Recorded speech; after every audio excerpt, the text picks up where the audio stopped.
Salve, salve! Eu sou o Leloy e você está na Cálido TV. E se você não for um inscrito do canal, eu já peço a sua inscrição e também o seu like para ajudar nosso canal a crescer e que os vídeos alcancem outras pessoas. E no quadro Fatos e Absurdos de hoje, Leonardo Pareja.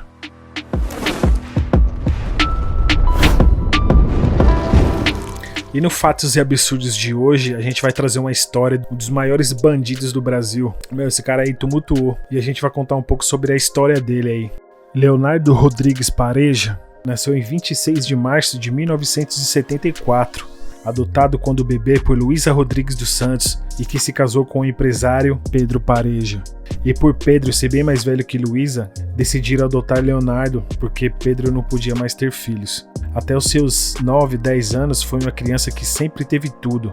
Escola particular, motorista, todo tipo de brinquedo que uma criança no final dos anos 70 sonhava em ter.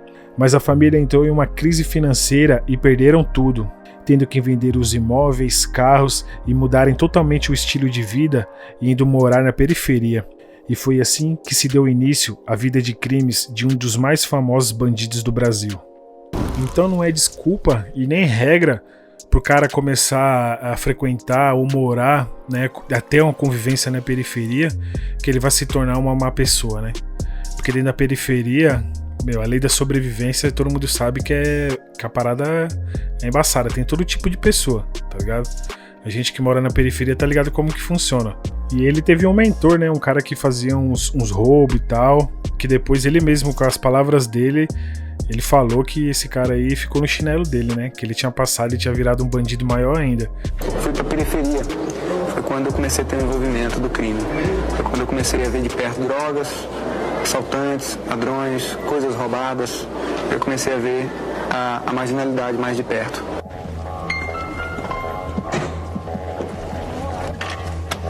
Desce! Pelo amor de Deus, eu tô de cinto, pelo amor de Deus! Desce, solta o cinto e desce. Vai! Desce! Desce! Desce, Cris! Desce, Cris! Quando eu conheci o Gildo na periferia, eu tinha que ter um seguidor. O seguidor era ele, era o Gildo. Meus outros colegas da periferia eram iguais a mim. Não tinha um que me superava, eu superava a todos. Então o Gildo me superava, ele era corajoso, ele era ladrão de carro, brigava com todo mundo, ele andava armado. Então o que é aquilo ali? Era uma qualidade ou um defeito? Para mim era uma qualidade, ele já roubava carros. Eu andava nos carros roubados, nas motos roubadas. Ele, de repente, ele ainda de menor ainda, ele começou a aparecer com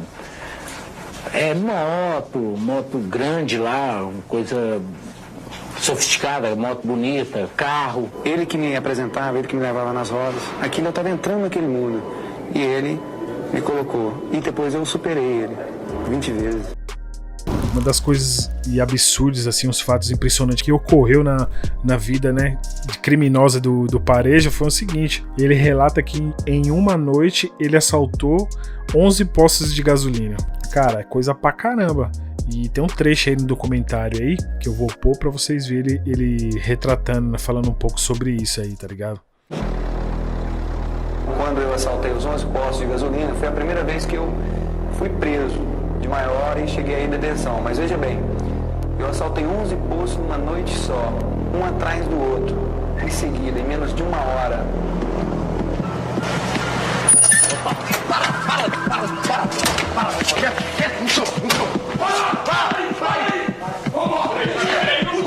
Cadê o dinheiro, porra? Deita, porra, deita!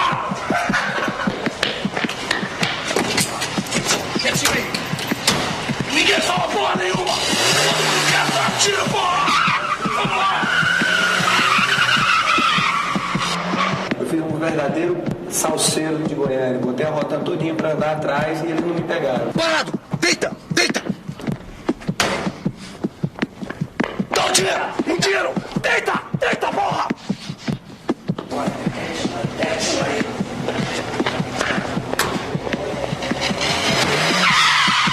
Me pegaram 4 dias depois, informado por um serviço reservado à Polícia Militar, que é a P2, e que me pegou. Então, assim, cara, ele começou a assaltar, a fazer várias fitas, mas só que ele era um pouco mais inteligente do que muitos naquela época, tá ligado? Ele sabia articular, conversar bem, tá ligado? Não sei se foi por causa dos estudos que ele teve, né?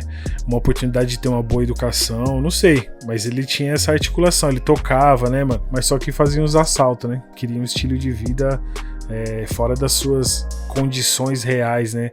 Financeiras. Aí até que ele e outro comparsa foram fazer um sequestro, cara. E se liga aí no que deu. Depois de sequestrar e fazer a sobrinha do então senador Antônio Carlos Magalhães reféns por 60 horas, a garota Fernanda Viana, de 13 anos, passou 13 dias como refém. Ele sequestrou a menina em Salvador e depois levou-a para um hotel na cidade de Feira de Santana, também na Bahia. Libertado, o sequestrador fugiu e foi preso somente 39 dias depois em Goiás. O homem armado é Leonardo Pareja, um preso fugitivo que foi sentenciado a 40 anos por assassinato. O fugitivo desesperado está exigindo $50 mil e um carro para fugir. Policiais cercam o prédio. Mas Pareja usa Fernanda como escudo humano, cobrindo-se com um lençol para evitar que os atiradores consigam acertar com precisão. Indo para o segundo andar, o sequestrador mostra sua refém chorando na janela. Ela vai morrer se vocês não fizerem o que eu mandar. A vida dela está nas mãos de vocês. Fernanda grita por socorro. Por favor, me deixe ir para casa. Depois de horas agonizantes, a polícia concorda em pagar o resgate. Pareja permite que um negociador se aproxime dele com um telefone celular, para que ele possa confirmar que o dinheiro foi transferido para uma conta especial no banco. Mas a polícia informa que não dará o carro enquanto ele não libertar a garota. O homem armado está furioso. De repente, ele abre fogo contra uma multidão de espectadores. Por sorte, ninguém ficou ferido. A polícia finalmente convence Pareja a permitir que um voluntário tome o lugar de Fernanda. Luiz da Silva, um amigo de família da garota, corajosamente avança para trocar de lugar com ela. Depois da troca, Fernanda corre para se juntar à sua família. Mas a situação está longe de terminar. Pareja ordena que os policiais coloquem jornais nas janelas do carro de fuga para protegê-lo de ser visto pelos atiradores. Quando começa a escurecer, ele força Luiz para dentro do carro. Os policiais concordam em manter distância e o fugitivo desaparece na noite. Felizmente, o refém é libertado ileso. Passou 39 dias dando fuga, né, na polícia. E desde o início ele ficava ligando, mano, pras rádios, né, das cidades onde ele ia passando e falando da localidade dele. Tipo, zombando mesmo dos polícia que tava atrás dele, tá ligado? Aí ele foi e ligou, né, pra Rádio Subaé de Feira de Santana, na Bahia. E foi a partir dessa ligação que a polícia conseguiu interceptar e saber a cidade certa onde que ele tava, tá ligado? E foi aí que ele foi em cana. Depois de toda essa confusão aí, ele resolveu se entregar, né? E ele exigiu a presença de um juiz e da imprensa para ele poder fazer esse acerto aí de poder se entregar e tal. Isso, pelo menos foi esperto nisso, porque os caras iam matar ele, né? E ele se achava o revolucionário, né? O cara que tava tipo Robin Hood, esse tipo de coisa. Ele incorporou isso e a fama, né, que percorreu tudo isso daí, ele começou a levar dentro da própria penitenciária quando ele foi em cana, que ele ficou famoso, a imprensa ia atrás dele.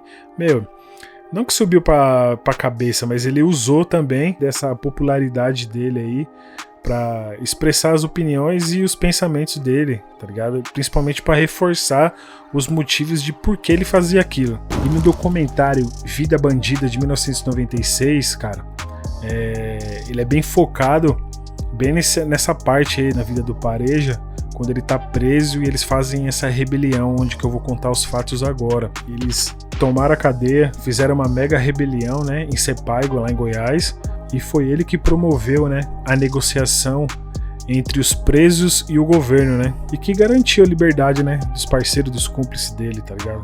E no meio dessa negociação ainda, ele conseguiu sair da penitenciária, né, com os reféns e um ômega, 43 presos, e eles em outros carros junto com outros reféns, e conseguiram sair da fuga. Meu, eu tô falando isso porque eu lembro nas rádios, eu era pequeno, a repercussão que teve, eu vi os mais velhos, né, meus pais, os pessoal, meus tios, conversando sobre isso aí e passando na televisão. Pô, onde que tá o Pareja? Que lugar que ele tá, tal. Então, eu trouxe essa história aqui porque foi, pra época foi uma repercussão nacional mesmo aí, essa fuga dele aí.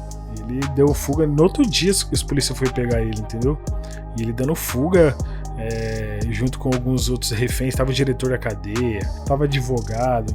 Aí ele fica se gabando, né, tirando com os policiais, falando que ele parou no meio da fuga, parou no bar, tomou uma cerveja, uns refrigerantes e tal. E tem tudo isso relatado aí. O bicho era abusado pra caramba também, né? Toda vez que um refém verdadeiro ia entrar dentro do carro, eu encostava o carro na cabeceira da 310, impossibilitando um soldado ou qualquer binóculo pegar a entrada. E normalmente o refém também verdadeiro entrava camuflado. E os reféns falsos também entravam camuflados. Na saída do presídio, eu pedi que ligasse todos os alertas. Então a gente saiu tudo em fila indiana, um atrás do outro e com os pisca-pisca ligados. Para dar um impacto, a gente sabia que a imprensa em peso estava ali. Momento de muita atenção. Aí veio um carro da polícia na frente. Esse carro provavelmente está só ciceroneando esse comboio. E eles vêm saindo. Junto com esses presos está Leonardo Pareja. Tá aí, olha o carro coberto com jornal. A gente vê aí, as pessoas estão aí dentro, algumas pessoas correndo, eles dão tchau, inclusive tem um motorista que já tchau aqui. Segundo a informação dos próprios presos, os motoristas seriam inclusive os reféns, mas eles põem a mão na frente, todos com jornais, cobrindo aí, olha, aí ó. Inexplicavelmente, o Leonardo Pareja, sem a anuência dos outros presos, começou a passear na cidade. Quem dirigia, chamava-se Morcegão, Reginaldo, me parece, ele não pegava numa direção há 5 anos. Esses caras têm 5 anos que não saem, deixa eu mostrar pra eles como é que tá Goiânia agora. Deixamos de chocar pela frente porque os caminhões saíam para a lateral enquanto eles saíam como se ninguém viesse de encontro. Eu parei o carro num conhecido shopping da cidade, o Capelas, desci, comprei 3 cervejas, 3 refrigerantes, fui reconhecido pelo garçom.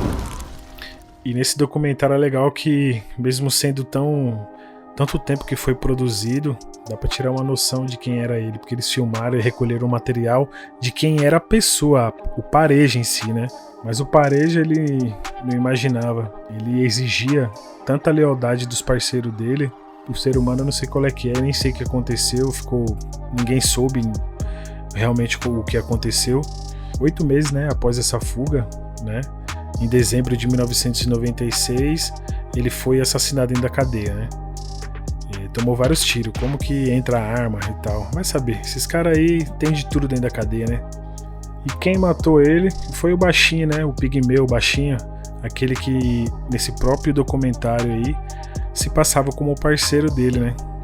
Depois ele veio falando que o Pareja meio que aliciava ele, queria comandar ele e tal. Eu não sei qual é que foi a desculpa, não sei se foi por causa que ele era famoso, que esses caras aí tinham inveja dele. Eu não sei o real motivo, entende? Mas tudo que parece é que foi por inveja mesmo, né? E pra vocês verem, e o mesmo assassino do Pareja, né? O Pigmeu Baixinho, agora em 2018, ele pelos próprios parceiros dele lá na penitenciária, onde que ele estava foragido, né? Os próprios parceiros dele mataram ele. Ele foi esfaqueado lá. Não se sabe o porquê, mas foi os parceiros dele, os amigos dele. Que coisa louca, né? O mundo dá umas voltas loucas, né? E se vocês gostaram desse tipo de conteúdo e querem ver mais, deixa nos comentários aí. Eu sou o Leloy, vocês estão na Cálido TV. Muito obrigado. Tamo junto, até a próxima. E é nóis.